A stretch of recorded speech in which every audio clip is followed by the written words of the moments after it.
What is up, guys? It is Quinn here, and in this video I'm going to be going through my top 36 wide receivers for week 14 of the NFL season. So hopefully this video will help you guys set your lineups, potentially make, the final push to get into the playoffs, or just, secure a better spot in that, playoff bracket. But as always, if you have any questions, you can drop them down below. I'm also going to be posting my running back rankings, so you can go check out that video also. And then just do me a favor, hit that like button. And if you're not already subscribed, subscribe to the channel. But let's just get right into it. And per usual, we have this, clear-cut top four: Tyreek Hill, Justin Jefferson, Devontae Adams, and Stephon Diggs. And then I think here at 5 and 6, I'm guessing a lot of people would go Jamar Chase here at 5. For me, I went with Amon-Ra. If you go Jamar Chase, I'm not, going to be upset about it. I think both these guys are fantastic options. They're mid-tier wide receiver ones, and, they're locks in your lineup regardless of where I have them ranked.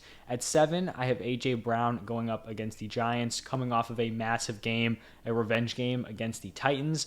Then at 8, I have DeAndre Hopkins. I think it'll be interesting to see what this Cardinals offense looks like with Marquise Brown fully back. Ever since returning from that suspension, DeAndre Hopkins has just been an absolute monster. I think Marquise Brown may slightly limit his ceiling and overall volume, but I still think he's going to be a fantastic option moving forward. Then at 9, I have CeeDee Lamb. It may seem low for Lamb, but this really just comes down to the matchup.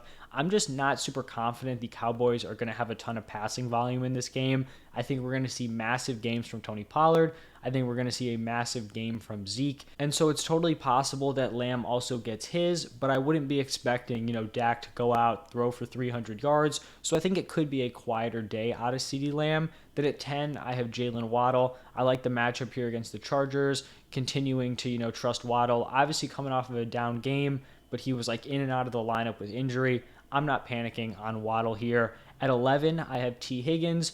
Really like T. Higgins as a back-end wide receiver one rest of season. Then at 12, I have Christian Kirk. The Tennessee Titans have been pretty brutal in terms of stopping opposing wide receivers. So a great matchup here for Christian Kirk. I think he can have a big day, coming off of a big game that he had also in Week 13. Then at 13, I have DK Metcalf going up against the Panthers. Metcalf has been on a tear as of late. A neutral matchup here, but just someone with Geno Smith playing at a very high level. I think you can count on him as a fringe wide receiver one. At 14, I have Keenan Allen going up against the Dolphins. He's put together a few solid games since returning from that injury. I'm not totally convinced he's back to that 100% Keenan Allen we were expecting at the beginning of the season, but he's going to command a ton of volume, especially if Mike Williams continues to miss time. And I think, at worst, he's a high-end wide receiver to play this week. 15, I have Chris Godwin. Continues to look like the top option here for Tampa. This definitely isn't an easy matchup for Chris Godwin going up against the 49ers, but I still think he's going to find a way to command a ton of volume and give you a decent fantasy performance. At 16, I have Marquise Brown. Even though we had the absolute breakout of DeAndre Hopkins, we can't forget what type of player Marquise Brown was before he went down with that injury. He truly was on a tear before he suffered that injury. So I think he's going to come back in, and I think he's going to be a very solid fantasy option. He came back, played a solid game in Week 12. Then he had the Week 13 bye. He should be good to go. He should be 100% or very, very close to it. So I really like him as a high-end wide receiver 2 option this week. At 17, I have Garrett Wilson, who without Zach Wilson in the lineup has just been an absolute stud. He goes up against the Bills. I think we just got to continue to ride the hot hand here with Garrett Wilson. We know he's talented. Mike White has raised the ceiling of this passing attack, and Garrett Wilson is their clear-cut wide receiver 1. At 18, I have Tyler Lockett. This is pretty much where he's slotted in all season long. I think he's going to continue to be a solid mid-tier wide receiver 2 play. At 19, I have Amari Cooper. This may be a little low for Cooper. Obviously, the Deshaun Watson performance last week was less than ideal. I really thought Cooper was someone who was going to have this massive ceiling once Watson did return. And I'm not saying, we're done with that. It's definitely possible that Watson gets it together. But I kind of want to see a decent game out of Watson before I get, crazy excited about Amari Cooper. At 20, I have Mike Evans. Now, Mike Evans has been on a little bit of a rough stretch here. Like I talked about with Chris Godwin, it definitely seems like Godwin is the number one for them moving forward.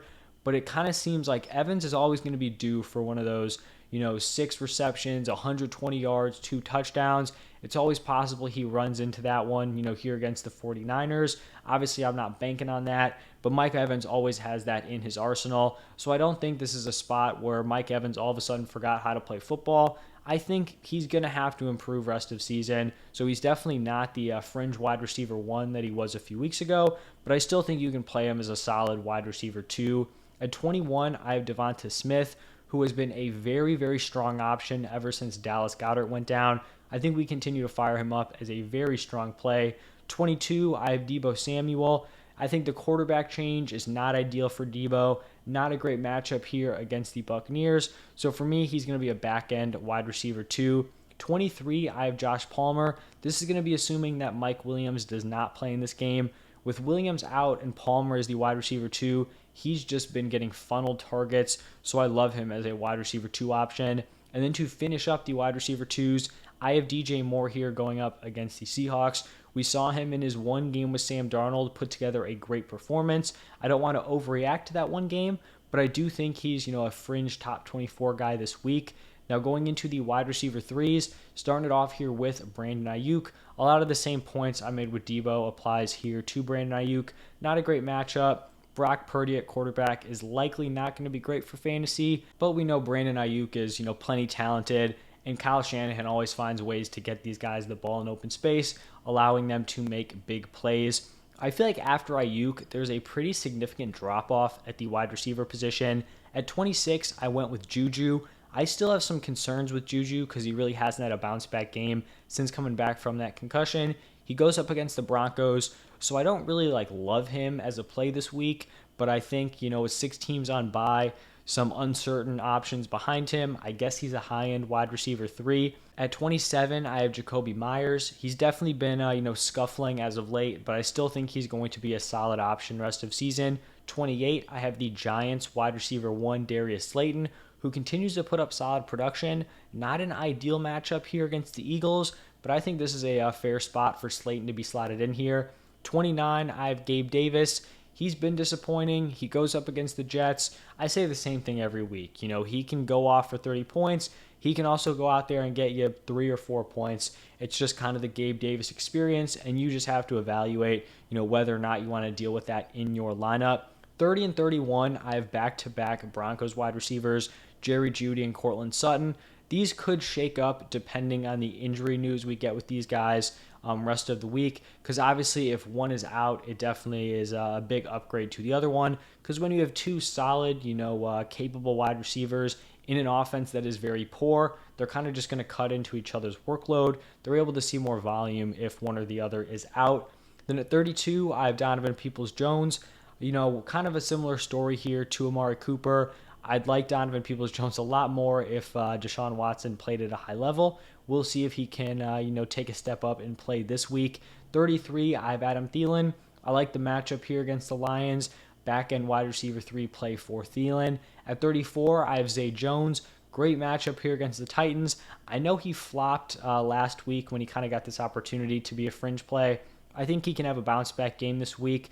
I have Michael Gallup at 35 going up against the Texans, and then wrapping it up with Nico Collins here at 36 in that same matchup going up against the Cowboys. So that is going to wrap it up for my Week 14 wide receiver rankings. If you enjoyed, hit that like button, subscribe to the channel. I hope you guys go out and win your matchups this week. Like I said at the top, you want to check out the running backs. That video is already out on my channel. So thank you guys for stopping by, and I will see you in the next one.